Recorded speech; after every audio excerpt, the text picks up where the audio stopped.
Damn!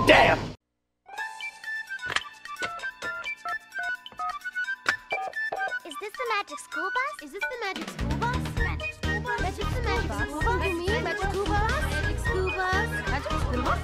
Magic school bus? I wonder what the magic school bus? Oh, the magic school bus!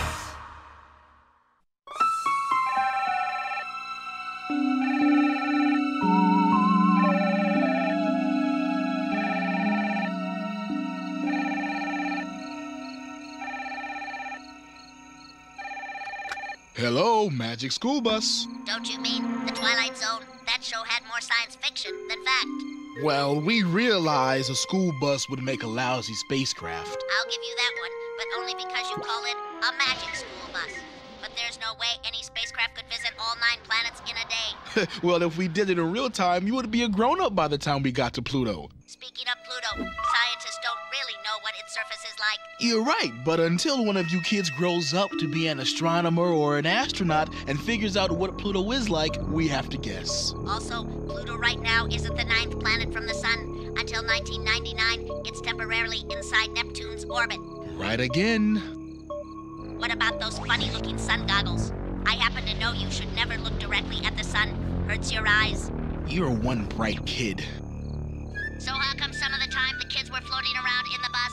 Well, when the bus was coasting with the rocket engines off, they were weightless, like astronauts. Oh yeah, so how come they were able to walk around in the bus sometime? Well, would you, believe an artificial gravity geoscopic confabulator? No way. Okay, you got me. We just fudged it. And don't think I didn't notice that you had all the planets lined up in a neat little row. Oh, that. Well, it's true that planets are very rarely all lined up like that. Yeah, like almost never.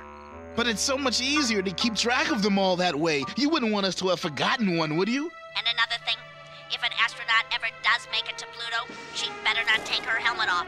You think they'd end up with more than a cold, huh? She'd end up a block of ice, or worse. Which reminds me why I called in the first place. Yes? I'm still waiting for someone to get that pile of litter off my planet.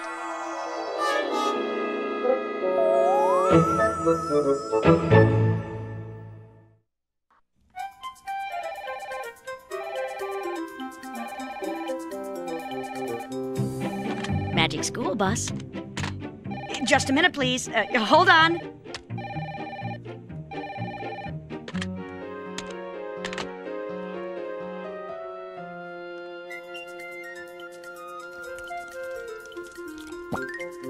Be right with you.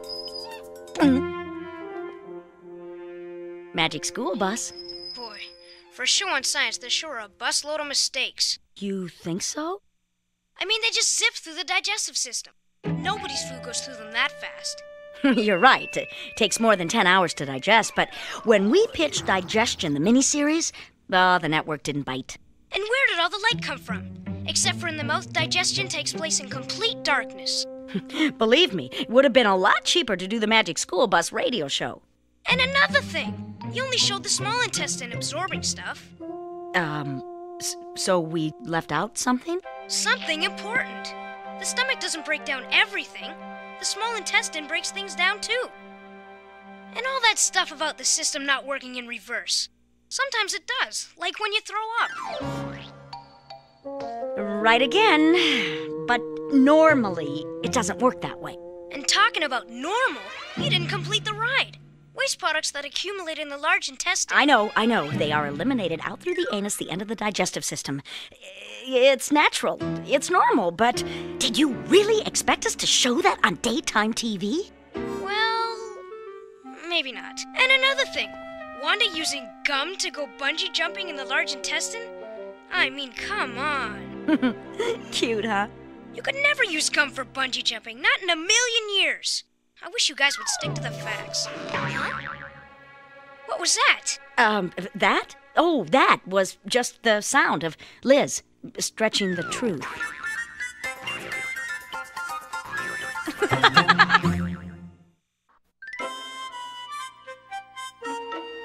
Sorry, Liz, but I can't hear a thing.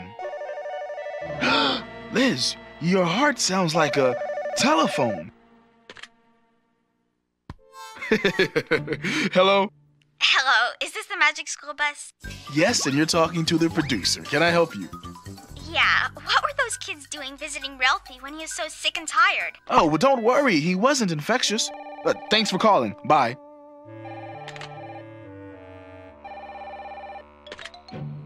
Hello, Magic School Bus. You know, Ralphie shouldn't go around picking scabs. If the Magic School Bus got in, so could germs. A good point. Bandages, like skin, are there to keep germs out of your body. And bacteria aren't the only things that can make you sick.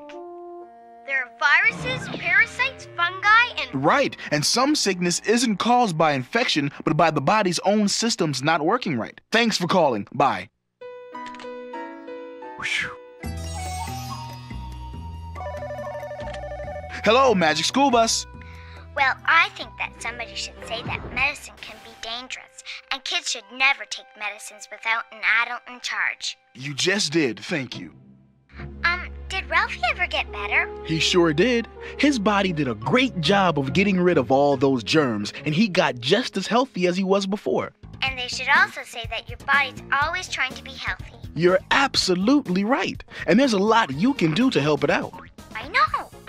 Like eating properly, getting enough sleep, and exercising. Getting all your shots is another way to keep healthy. Shots help your body be prepared for some of the really tough germs. I don't like getting shots. They sometimes hurt. Me neither. But I also don't like getting sick, and I'd rather get a shot now than get sick later. Me too, I guess. Hey, does Miss Frizzle ever get sick? No way! She takes good care of herself, gets all of her shots, and she's magic.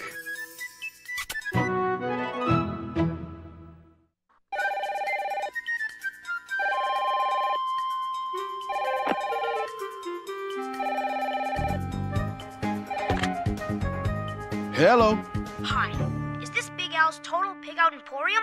I'd like to order a toasted Big Al special with... Whoa, wait a second, wrong number. This is the Magic School Bus show.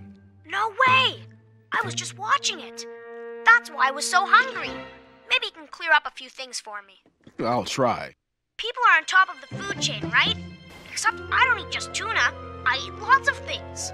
So am I on top of lots of food chains? You are. So what do you call a lot of chains put together? A pile? Am I at the top of a food pile? Actually, a lot of different chains mixed together are called a food web. I get it. So if things are connected in a chain, what if something happens to one part of the chain? Well, it'll make something happen to everything else in the chain. It's all connected. Okay, but you know, it's not true that all food chains start with plants. I read about some plants and animals living deep in the ocean that get their energy from chemicals. Yes, but they're weird. Weird? You say they're weird? Since when does a tuna eat a school bus? It could if the bus were small enough and looked like a delicious anchovy. Yes, but you and I both know school buses don't shrink, and they don't go in the ocean. Magic school buses do. Being magic can make all the difference. And Ms. Frizzle must be magic. Why do you say that? Because somehow she can hang 10 between math lessons and report marking. Yeah, I guess you're right. Thanks for calling. Bye.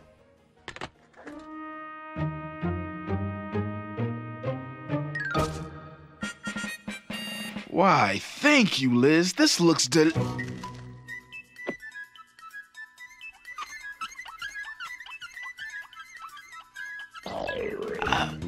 oh, rats.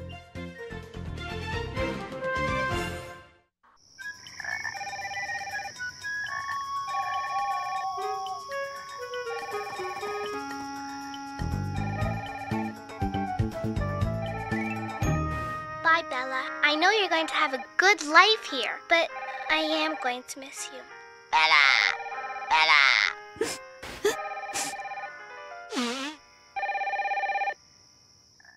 Hello? Is this the producer of the Magic School Bus?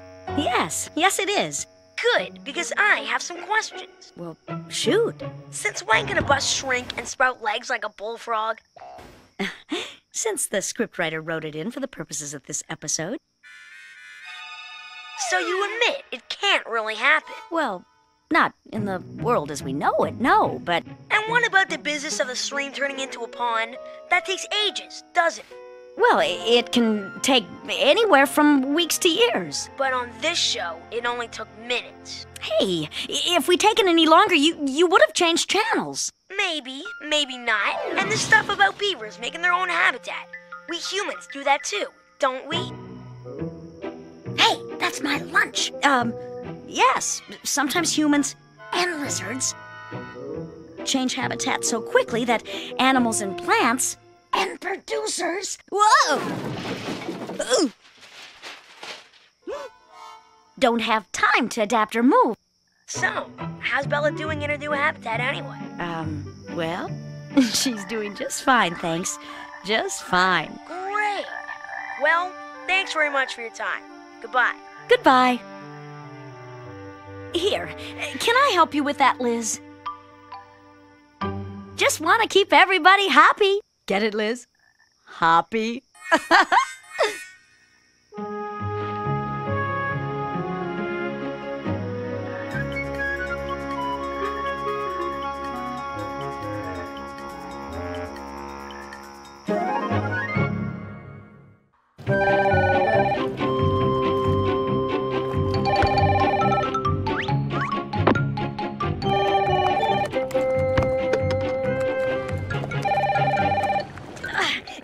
Liz, you can't bring that in here. Hello, Magic School Bus. Hi. Are you responsible for that show I just saw on decomposition? Get that out. Why do you ask? Because it was rotten. No kidding. No, wait. I was kidding. I've got to tell you, I've seen some rotten things in my time. But they're not always filled with bugs and fungus. Well, that's because a lot of rot is caused by things too small to see. We wanted to shrink down to the size of bacteria, but Arnold wouldn't go. Is there anything that doesn't rot? Not if it was once alive. Plants, animals, bacteria, they all decompose after they die. Even the rotters eventually rot. Okay, so tell me this. There's a fallen log across the street from my house. That's been there since last summer. When is it gonna rot? It's already decomposing, but rot can take a long time. Years even. But it will eventually return to the soil, just like the log in the show. Like I said, almost everything rots. Yeah. How come you almost totally ignored one of my favorite creatures? I did? Which one? The earthworm. Funny you should say that. Earthworms should not be ignored. Never. Earthworms are very good at eating and plowing and improving soil. Then that's what they should be left to do. You know, I was thinking, what if there were no rot? If nothing rotted, ever? Then the soil wouldn't get back the nutrients that plants need to grow. Most plants would die, and the earth would become barren, like a desert. And you know what? What? There are no such things as log gremlins. Well, it depends on whom you talk to.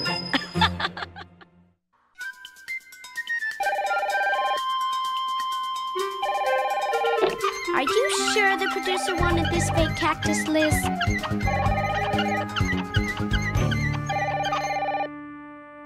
I'd better go. Me? At my old school, kids never answer the phone. Hello? Is this the Magic School Bus? Yes, but... Good, because you see I'm starting up a new group, Save Our Kangaroo Rats, and I want Phoebe to be present. You do? I mean, that's nice of you to say, but kangaroo rats don't need to be saved. You mean they have adaptations that make it possible for them to live in the desert too? Right. For instance, they may never take a drink in their entire lives. They can get all the water they need from the seeds and plants they eat. Well, do they have an adaptation to help them cope with the short nights? Short nights? Yeah, watching that show, you'd think that nighttime lasted about 5 seconds. Oh, well, we were a little short on time. Uh-huh. But just a little. We wanted to show how desert animals come out at night. It's an adaptation, you know. Okay, speaking of adaptations, I don't know of any plant that grows from a seed the instant it rains.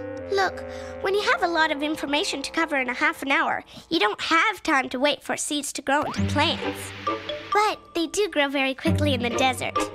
Did you want to see the desert in full bloom after the rain or not? Of course I did. And did you know that cactus needles are really leaves? Is that an adaptation? Yes. Unlike leaves, needles don't lose any water. And you know what else? Not all deserts are hot. Huh? Even places that are very cold are called deserts if they don't get enough rain. Fascinating. Well, thanks for calling. Wait! One more question. Do you actually know Phoebe? Yes, in fact, Could you do me a favor? Just tell her that I think she's the greatest. Goodbye. maybe I should answer the phone more often.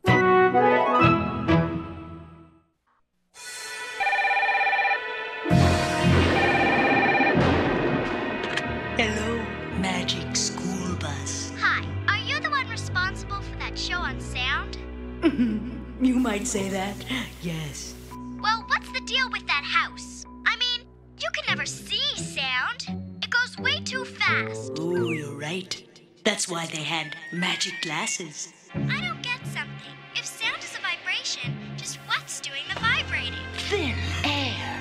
A sound is made when something pushes back and forth on the air and makes the air vibrate. This vibration travels through the air to your ear as a sound wave. So a loud sound is just a big vibration? Right.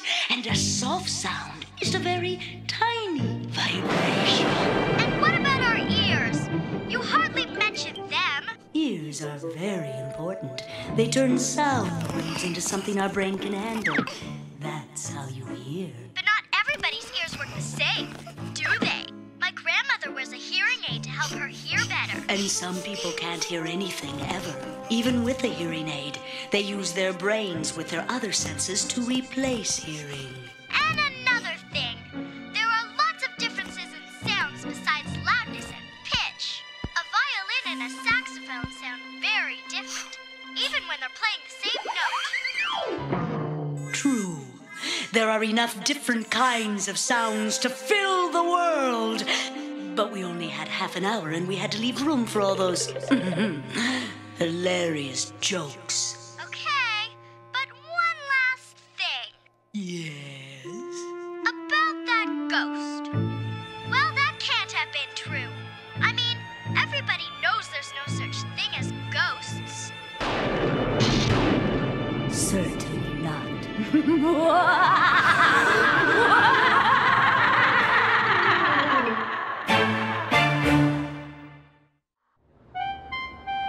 Give me some flour, some eggs and oil.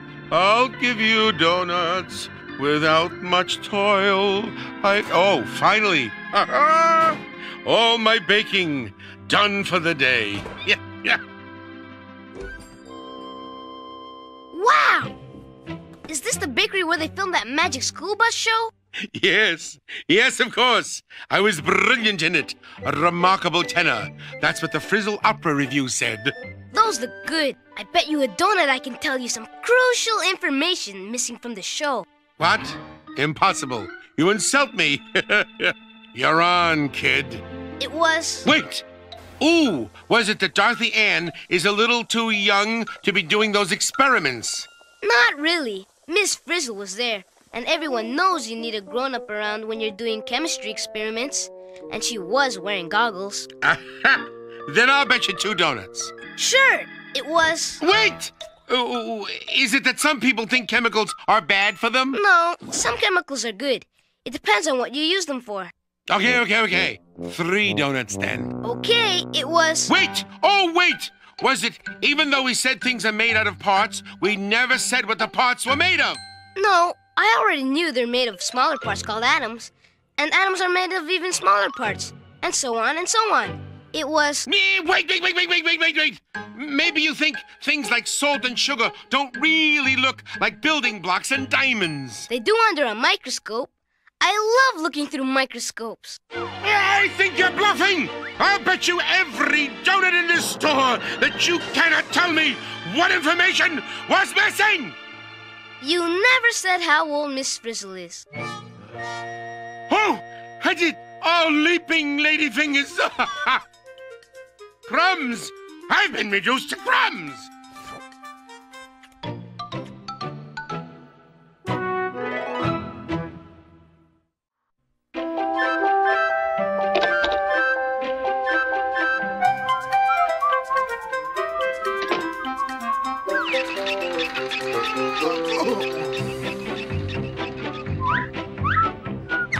Hey, Liz, another day, another caller. Now, who could that be? Hello, Magic School Bus producer speaking. Hi. You know that textbook the bus and the kids went inside? Oh, wonderful book, isn't it?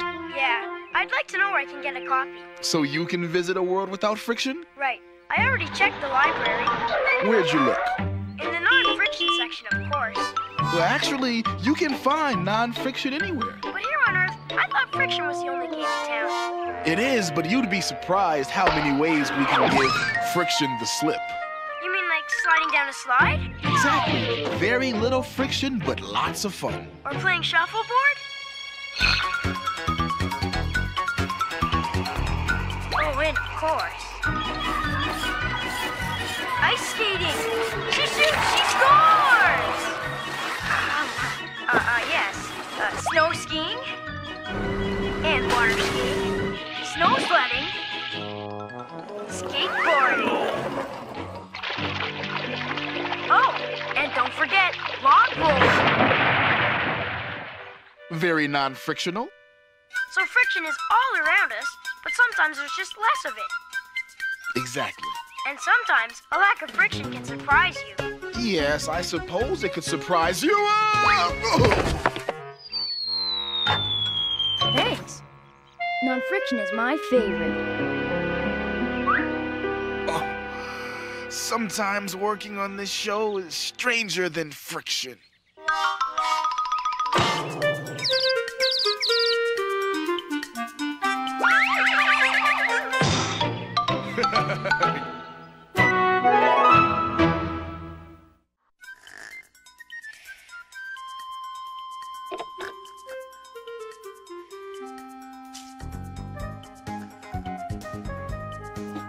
Dear Valerie. No.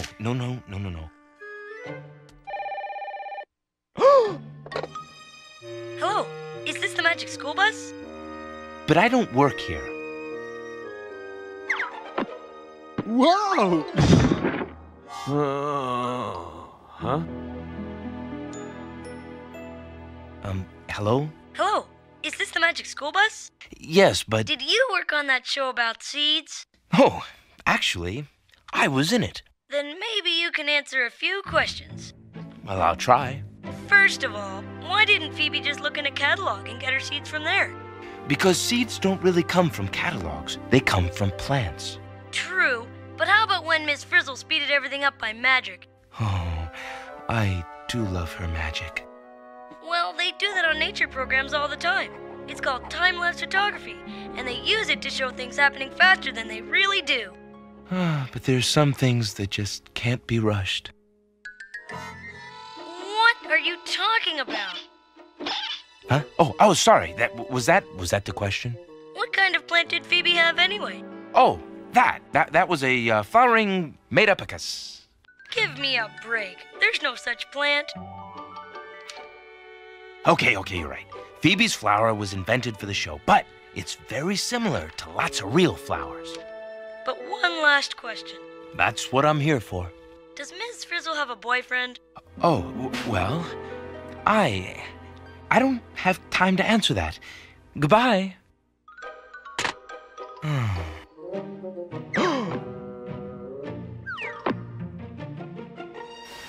Nice to see you too, Archibald. Huh?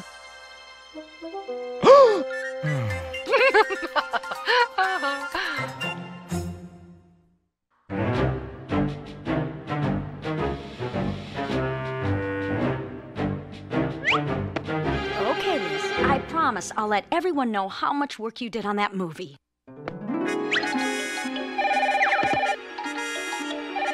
Just let me take this call, okay? Hello. Hi, you work on the Magic School Bus show, right? You bet, I'm the producer.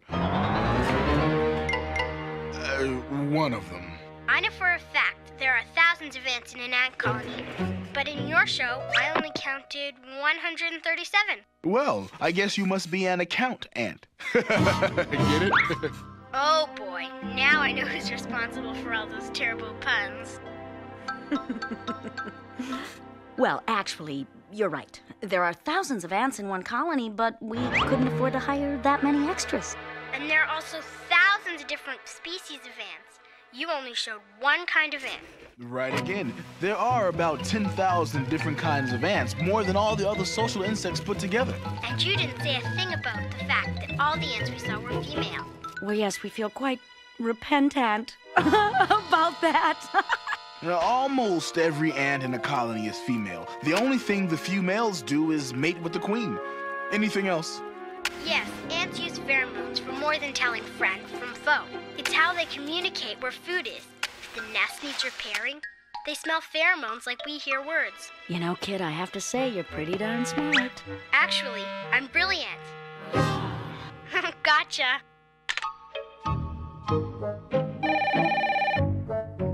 One more call, and that's it. Promise. Hello, Magic School Bus. This is the Oscar Awards Committee returning your call. Yes, I just had a question about the rules. In the category of Best Camera Work, is it possible to nominate a lizard?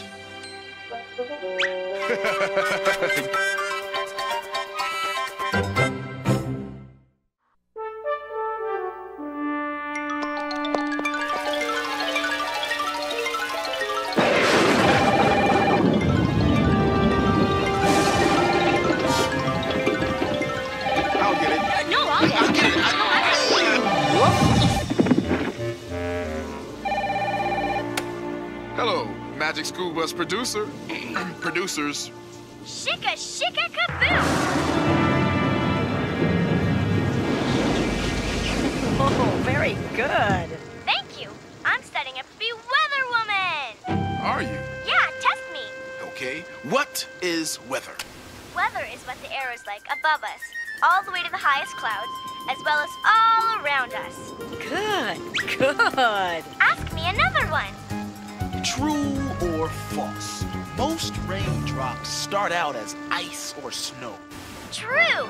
And sometimes in a thunderstorm, you even get hail which hits the ground before it can melt.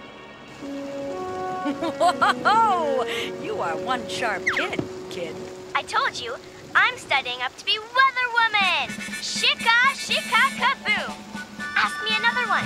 Okay, we talked about 3 ingredients, but we left out another important ingredient. Land. For example, mountains can push air up, making thunderstorms. Mountains can also keep rain away. The land is another weather ingredient. That's right. Weather isn't quite as simple as Weatherman made it out to be. It can get pretty complicated. Which may be why we still can't tell for sure today what the weather is going to be like tomorrow. You got it. One more question. Shoot. Are you really studying to be Weather Woman? Of course not. There is no such thing as Weather Woman. Nobody makes the weather. Not even Weather Lizard? You're kidding, aren't you? Of course we are. Who ever heard of Weather Lizard?